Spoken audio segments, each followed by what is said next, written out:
Thank you. Thank you. Welcome to tonight's show.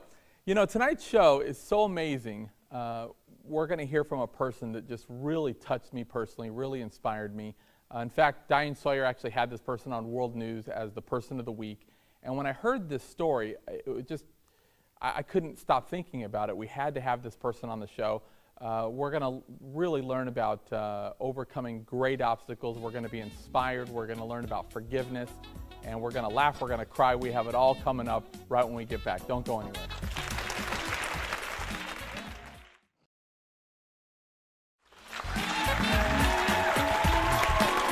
Thank you. Thank you. Welcome back. You know, Tom, I was explaining, we have an incredible show today, and it's glad to have you back as a co-host. Oh, thanks. I love being here. It's great. Well, I'll tell you, last time you were here, we were talking about getting in shape. I don't know if you can tell, but I've been running every day. I've been lifting weights. Got on the scale this morning. Nothing happened. I got to tell you. I'm not going to get discouraged. You asked a good question. Don't know if I can tell. I can't tell. Okay, well, perfect. That's why I have you as a friend. You're right. very honest. No, well. no, a lot more.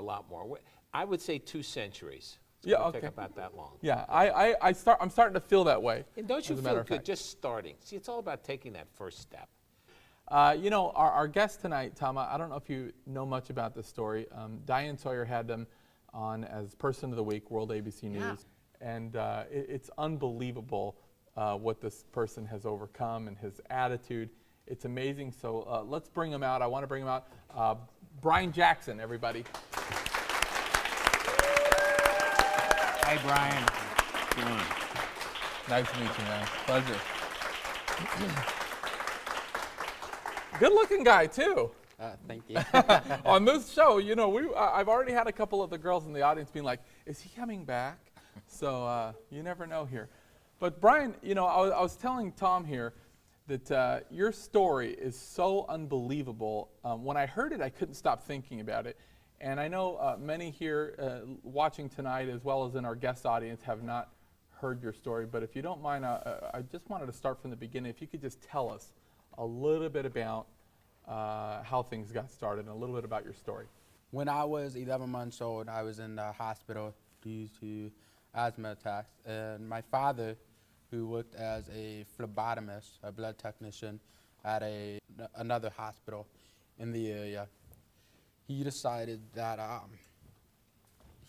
steal HIV-tainted blood from the hospital, make a surprise visit to the hospital I was staying at.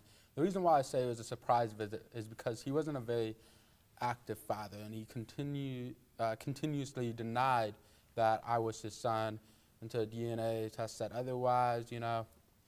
And my mother had been up 24 hours the night before, making sure, you know, I was being taken care of. She was just hungry and tired, and all she wanted was a drink.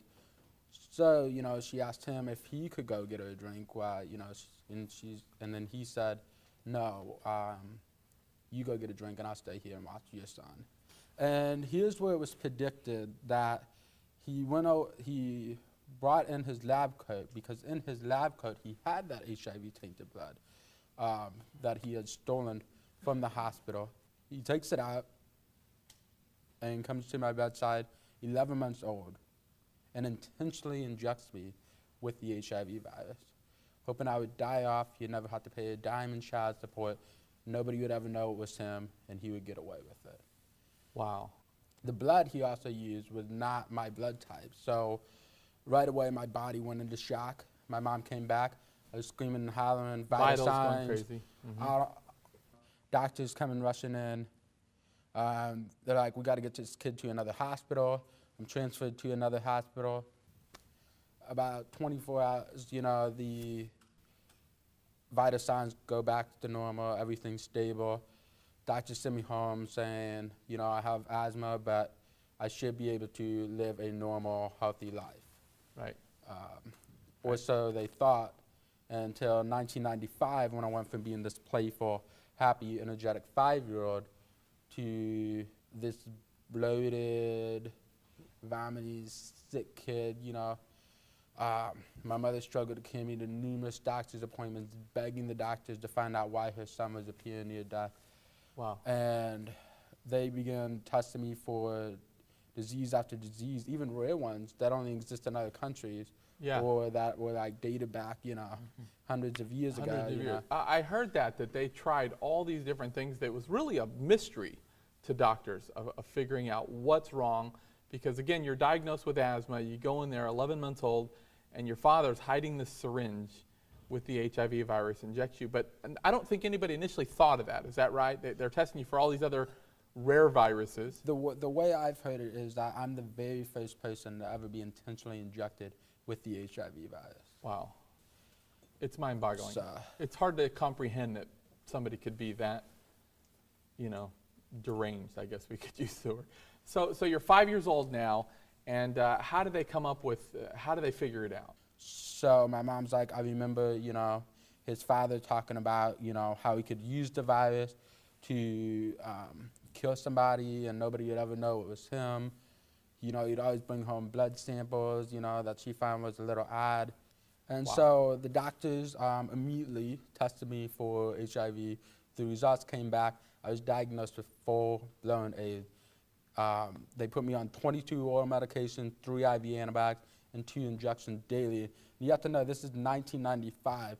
The HIV virus just came around in the 80s. Right. And we're just now developing new drugs and new technology to deal with the virus.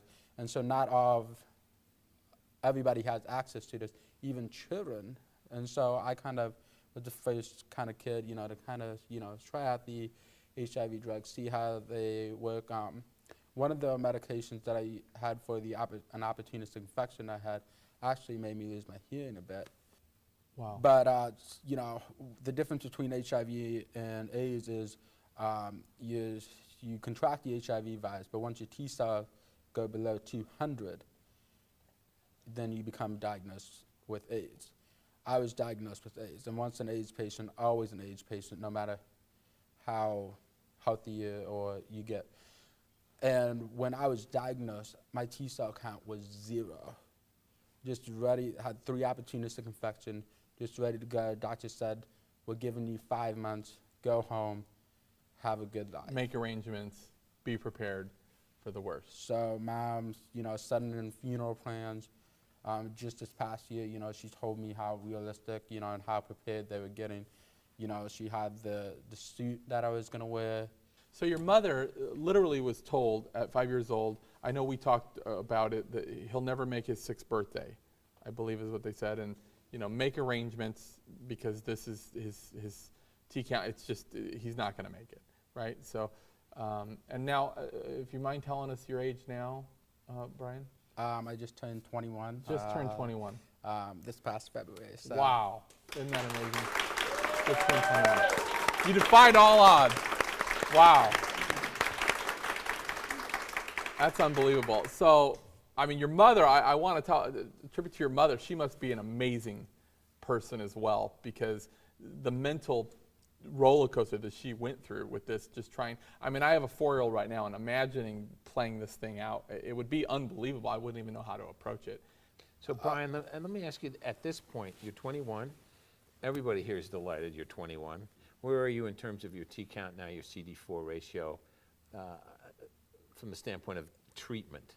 My T cell count has been back up above 200, but I'm still diagnosed with AIDS. It's kind of like, when you get in a car accident, and you get your car repaired, just because your car looks brand new, it was still an on the accident, report somewhere. Now, I know that you, your father, they got back to the bottom of it. They found out what he did, and I want to find out a little bit more about what happened to him when we come back. Stay with us.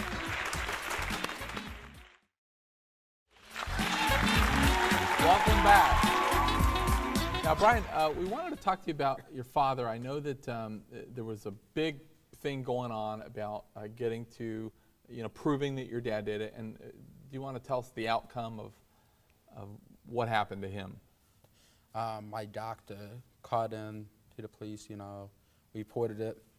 So they went to his workplace, and right after he finished his shift, he came out and they arrested him right then and there.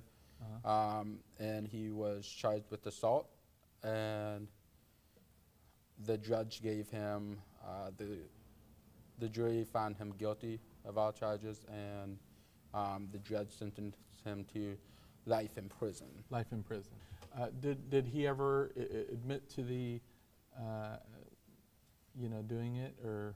He has not. I mean, the entire trial, just watching tapes and looking back on that, and from what I remember, sometime after he went to prison, his lawyer called in a favor to news segment, and he came out and he said he's sorry for it, but he continued to say that he didn't do it.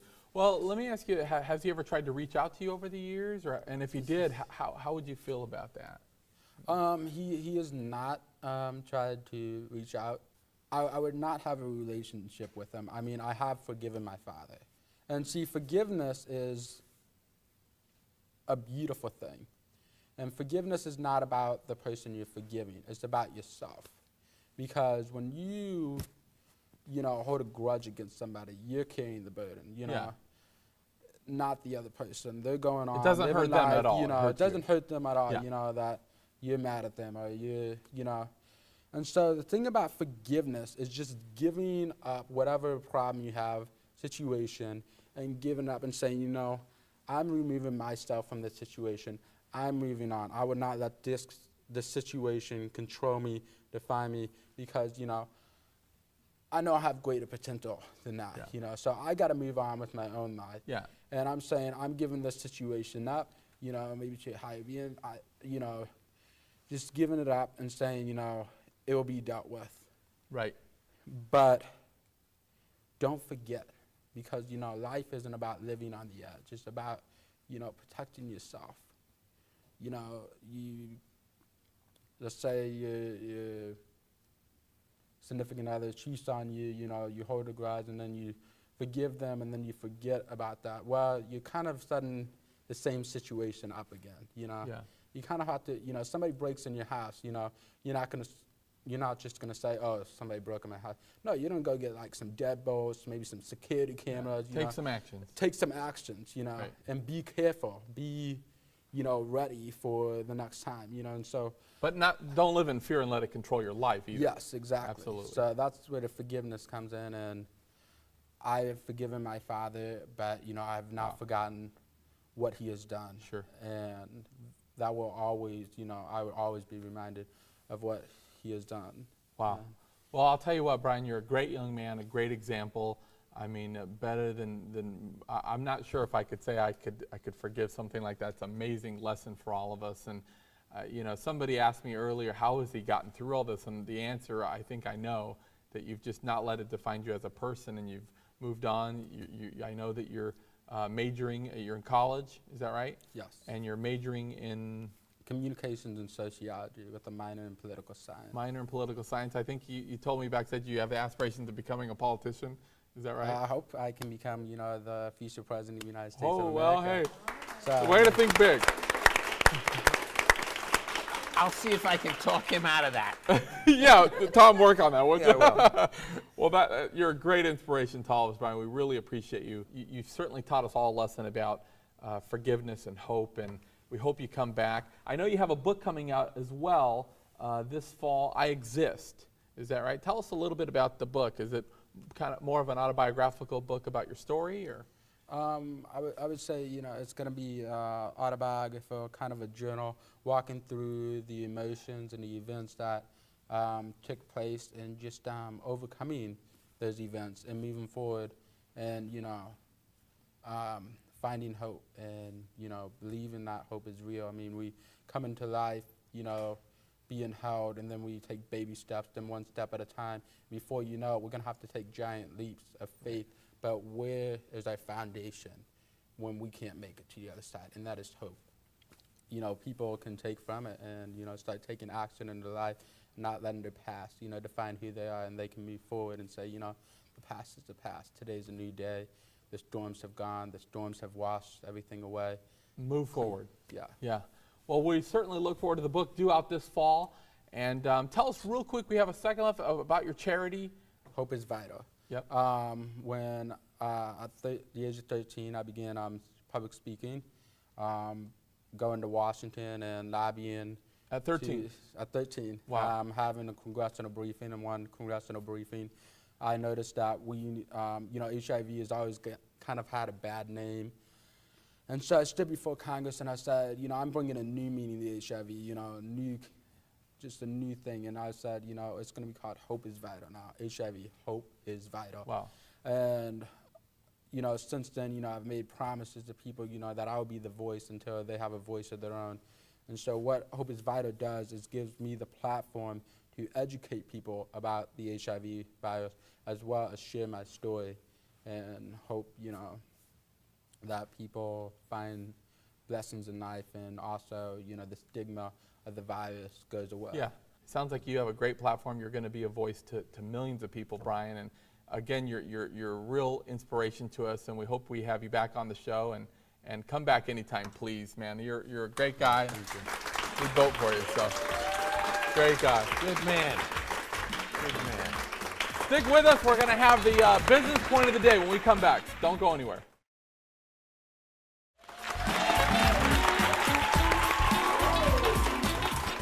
Thanks for sticking with us. Welcome back. Of something that really, that Brryan mentioned when we were talking that really stuck with me, I was thinking about it in application to business, and what you said was about letting something define you. And I know in business, a lot of times, or in life, we have something that happens. Maybe it's unfortunate, maybe it's not fair, but we really let it define us as people. In fact, I know a guy that started a multi-million-dollar business in Southern California, and had a couple of partners. They got up to, I think, $10 million a month coming in. It was just this amazing dream come true. And he says, I knew there was a problem the day that the other two partners pulled both up in Ferraris. And he says, and it was shortly after that, they took all the money and all those things. And that happened. It's unfortunate, and those things happen a lot in business. We read of the Enrons and all the companies that, they attract people that do some really jiggy stuff. But again, when those things happen, we can't let it define us. And, I've talked to this person over and over, and his shtick is, when you meet him, it's kind of like, well, let me tell you my story. Here's what happened to me. And that almost becomes their shtick. And he says, I'm so fortunate that I have so many great friends. When I talk to people, they always ask me how I'm doing. Some even customers, how you doing?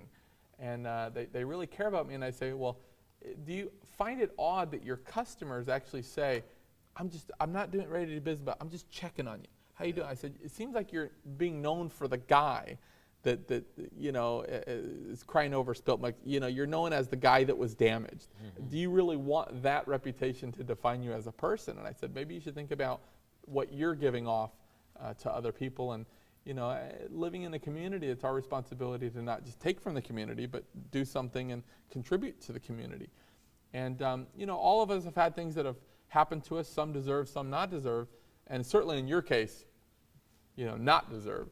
But we can't let it define us as people to be known as the guy that had this unfortunate thing. And with all that you've done, I know we were talking during the break of things you've already accomplished, groups that you've already spoke in front of. You've been public speaking since you were 13. It's just an incredible example of not letting something define us. And then your aspirations now are big aspirations, and I know they're going to work out for you. And I think that the way that you've been able to do a lot of this is just having that strong mental disposition. I think the worst thing that people can do, a doctor will say, well, you have, and I know you've seen this many times, Tom, is, you have 6 months to live.